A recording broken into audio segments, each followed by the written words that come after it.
আমরা কিন্তু বোকা, পুরুষ মানুষ আমরা যারা আছে আমরা কিন্তু আসলে বোকা জাতি, জানেন। আমার বয়স অনেক কম যদিও আপনাদের চাইতে, তবে আমি কিছু বিষয় ফিল করেছি আমার লাইফে, যেটা আমি মনে করি আলহামদুলিল্লাহ আল্লাহ পাক আমাকে নিয়ামত দিয়েছেন। যেমন আমি ফিল করেছি আমার লাইফে যে মানুষের আল্লাহ ছাড়া আপন বলতে কেউ নাই, এটা আমি ফিল করেছি।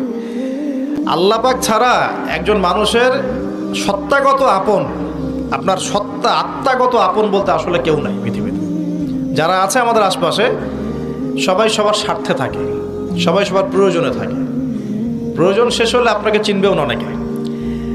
আপনি আমি যখন ইন্তেকাল করব এমন হবে 40 দিন পর কেউ আমাদের কবর জিয়ারত করবে কিনা সন্দেহ আছে।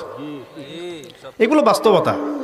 আর আমরা বোকা কেন জানেন? আমরা এই দুনিয়ার মানুষদের স্বার্থেই, আমার আশপাশের মানুষগুলোর স্বার্থেই সারা জীবন আল্লাহর বিরুদ্ধে চলি, হারাম খাই, সুদ খাই, ঘুষ খাই, দুর্নীতি করে ওদের মুখে হাসি ফোটানোর জন্য।